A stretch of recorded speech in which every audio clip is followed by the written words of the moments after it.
শুনছেন সবসময় ভূত স্টেল অব তুর্য, সঙ্গে আছি তুর্য চৌধুরী। কেমন আছেন সবাই?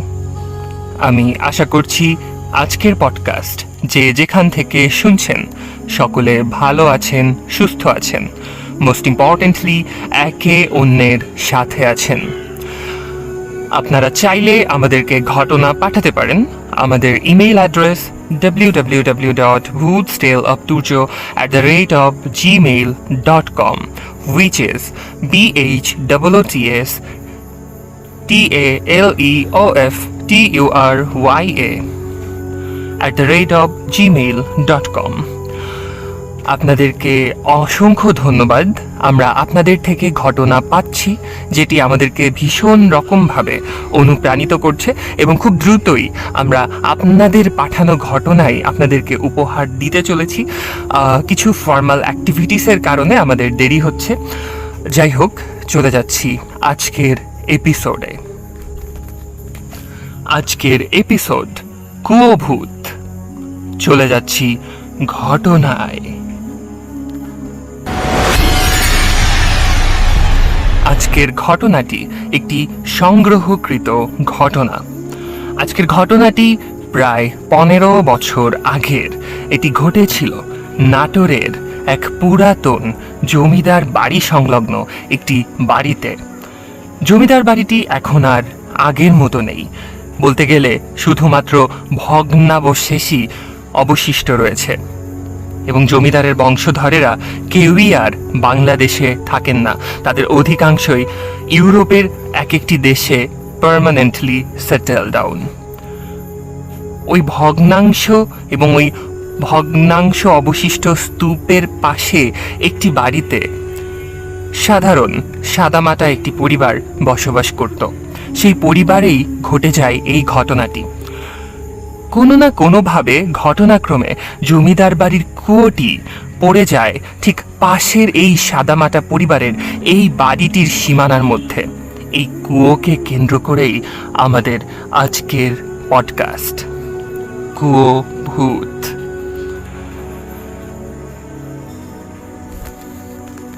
সাধারণভাবেই কুয়োটি কেউ ব্যবহার করত না এবং কুয়ো থেকে পানীয় উত্তোলন করা হতো না, কিন্তু কুয়োটি উন্মুক্ত অবস্থাতেই ছিল। তো একসময় সিদ্ধান্ত নেওয়া হলো, যেহেতু বাড়িতে নতুন নতুন ছোট কিছু ছেলেপেলের জন্ম হয়েছে, তারা বড় হচ্ছে, সুতরাং একটি ঝুঁকি তো থেকেই যায়।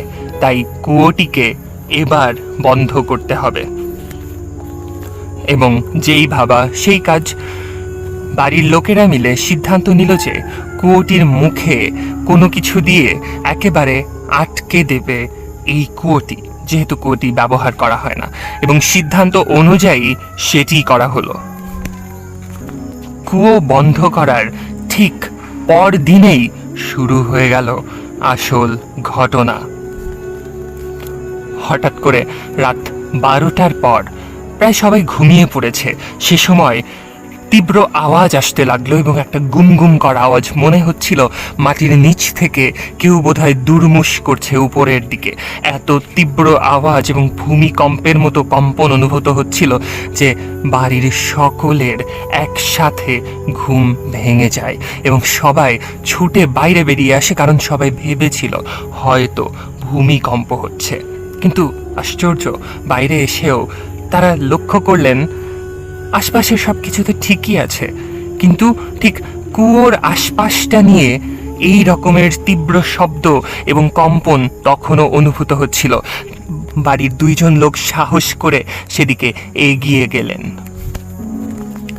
এবং এগিয়ে যাওয়ার পর লক্ষ্য করলেন সেই কুয়োর মধ্য থেকে একেবারে একের পর এক আওয়াজ উপরের দিকে উঠে আসছে এবং স্পষ্ট উপর থেকে বোঝা যাচ্ছে কুয়োটি যে ইস্পাতের প্লেটটি দিয়ে আটকানো হয়েছে, সেই প্লেটটির ভিতর দিক থেকে কেউ জোরে জোরে ধাক্কাচ্ছে যেন কুয়োটি খুলে দেওয়া হয়। আকস্মিকভাবে সবাই ভীষণই ভয় পেয়ে যান। ভয় পাওয়াটা ছিল খুবই স্বাভাবিক। তারা ছুটে দূরে সরে আসে সেই কুয়োটি থেকে। তারা কি করবে কোনো সিদ্ধান্ত নিতে পারে না।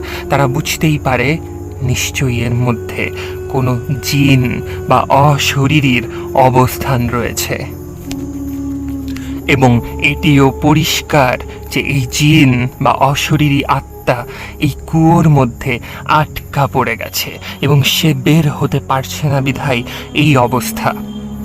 কোনো মতে রাতটি পার হলো। পরদিন বাড়ির সবাই মিলে সিদ্ধান্ত নিল আজকের রাতটিও পর্যবেক্ষণ করবে। শুধু রাতটি নয়, আজকে সারাদিন তারা গভীরভাবে পর্যবেক্ষণ করবে এবং তারা কিছু ইনিশিয়েটিভ নিল। তাদের কাছে কিছু পড়া পানি বা এই জাতীয় কিছু ছিল। তারা কুয়োটির চারদিকে 4টি লোহার বড় বড় পেরেক পুঁতে দিলেন এবং কিছু দোয়া পরিহিত পানি এবং জমজম কূপের পানি সেখানে ছিটিয়ে দিলেন এবং তারা সারাদিন অবজার্ভ করতে থাকলেন যে আদেও আর কিছু হয় কিনা। যদি হয় তাহলে এরপর তারা কোনো কঠিন সিদ্ধান্ত নিতে বাধ্য হবেন। সারাদিনে কোনো ধরনের কোনো সমস্যা হয়নি, কিন্তু সমস্যা ঘটল সেই দিন মাগরিবের আজানের পর থেকে। মাগরিবের আজানের পর ঠিক আগের দিনের রাতের মতো আবারও তীব্রভাবে কম্পন অনুভূত হতে থাকে এবং তীব্র সেই শব্দ, ইস্পাতের উপর কষাঘাত করার শব্দ, তীব্র বাড়ি দেওয়ার শব্দ, এবং সবাই ছুটে ঠিক কুয়োটির আশেপাশে অবস্থান করছিল। এবং এই দিনটিতে শুধু ওই পরিবার, ওই বাড়ির লোকই নয়, বরং এলাকার মহল্লার আরও অনেক লোক সেখানে উপস্থিত হয়ে গিয়েছিল। প্রায় 30-40 জন লোকের উপস্থিতিতেও কুয়োটির ভেতর থেকে একই রকমভাবে সেই থাবা, সেই আওয়াজ, সেই কম্পন বের হচ্ছিল। প্রতিবেশীরা সবাই মিলে সিদ্ধান্ত দিলেন যে খুব দ্রুত যেন মসজিদের ইমাম সাহেবকে ডেকে নিয়ে আসা হয় এবং ঠিক তাই করা হলো। এশার আজানের পর নামাজ শেষ করে ইমাম সাহেব এলেন এবং তিনি তখনও দেখলেন ঠিক একই রকমভাবে শব্দ হচ্ছে এবং তিনি জানালেন কোনো বদ জিন বা শয়তান জিন বা হতে পারে কোনো ভালো জিনই এখানে আটকা পড়ে গেছে। একে মুক্ত করে দিতে হবে, একে আজাদ করে দিতে হবে। বাড়ির লোকেরা এই বিষয়ে একমত আছেন কিনা? বাড়ির লোকেরা বলেন, আর কোনো উপায় কি নেই? বা যে আটকা পড়েছিল সে যদি বাইরে এসে কোনো ক্ষতি করে? হুজুর বললেন যে জিন ভিতরে আটকা পড়ে গেছে তার সাথে তাকে বাইরে বের করে তার সাথে কথোপকথন চালাতে হবে, তারপর তিনি সিদ্ধান্ত নেবেন। কিন্তু তার জন্য জিনটিকে বাইরে আসতে দিতে হবে, মানে বের হতে দিতে হবে। ইমাম সাহেব বললেন, আজ রাতে কোনোভাবেই সম্ভব নয়, যা করতে হবে শুক্রবার দিন, পবিত্র দিন এবং দিনের বেলাতেই করতে হবে। সিদ্ধান্ত হলো সেই দিন বৃহস্পতিবার, পরদিন শুক্রবারে জুমুয়ার নামাজ শেষে দুপুর 2:30 থেকে 3টার মধ্যেই এই কাজটি করা হবে। সিদ্ধান্ত অনুযায়ী শুক্রবার জুমুয়ার নামাজ শেষ করার পর হুজুর এবং তার সাথে মাদ্রাসার আরও বড় কয়েকজন আলেম ঠিক সেই কুয়োটির কাছে এলেন এবং তারা সকলে মিলে আল্লাহর নাম নিয়ে দোয়া পড়তে পড়তে বিভিন্ন ধরনের ইবাদত বান্দেগি এবং জিকির করতে করতে, এমনকি এক পাশে মাদ্রাসার এবং হেফজোখানার প্রায় 50 জন শিক্ষার্থী এক টানা কুরআন তেলাওয়াত করছিলেন, যেখানে অশুভ কোনো কিছু ঘটার কোনো সম্ভাবনা চিহ্নও তারা অবশিষ্ট রাখেননি। ঠিক এমতো অবস্থায় কুয়োটির মুখ থেকে সেই ইস্পাতের ডালাটি খুলে দেওয়া হয় এবং তার কিছুক্ষণের মধ্যে ভিতর থেকে তীব্র বিকট একটি বাতাস বাইরে বেরিয়ে আসে এবং বাতাসটি ছিল তীব্র সুগন্ধযুক্ত, যে গন্ধে সকলের নাক একেবারে ভুরভুর করে ওঠে। এরপর নিয়ম অনুযায়ী ইমাম সাহেব জিনটিকে হাজির করান, কিন্তু জিনটি কোনো মানুষের ভিতর পজেসড হয় না। কিন্তু ইমাম সাহেব জিনটিকে দেখতে পাচ্ছিলেন এবং সওয়াল জবাব করছিলেন, যে শব্দ অন্য কেউ শুনতে পায়নি। ইমাম সাহেব জানান জিনটি ছিল একটি ভালো জিন। এই জিনটি এই কুয়োর মধ্যে দীর্ঘদিন ধরে বসবাস করছিল। কুয়োটি আকস্মিকভাবে বন্ধ করে দেওয়ায় সে ভিতরে আটকা পড়ে যায় এবং সে কখনোই কারোর কোনো ক্ষতি করবে না। সেখানে আছে দীর্ঘ বছর, 200-300 বছর ধরে সে এখানে আছে। সেই জমিদার বাড়ির সকলকে চেনে, সব কিছু জানে।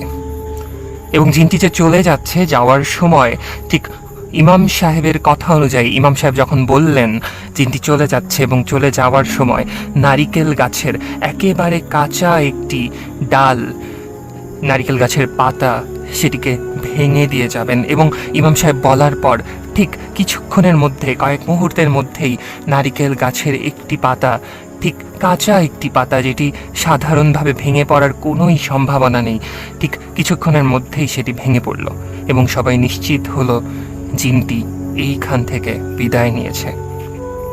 এরপর সকলের সিদ্ধান্ত অনুযায়ী হয় কুয়োতে পানির ব্যবস্থা করতে হবে, কুয়ো ব্যবহার করতে হবে, অন্যথা কুয়ো একেবারে মাটি দিয়ে বন্ধ করে দিতে হবে। তারপর সকলে সিদ্ধান্ত নিল কুয়োটি বন্ধ করে দেবে। আজকের ঘটনা এতটুকুই। ভালো লাগলে অবশ্যই সাবস্ক্রাইব করবেন, ফেসবুকে শুনলে ফলো করে দেবেন। দেখা হচ্ছে খুব দ্রুত। Good night.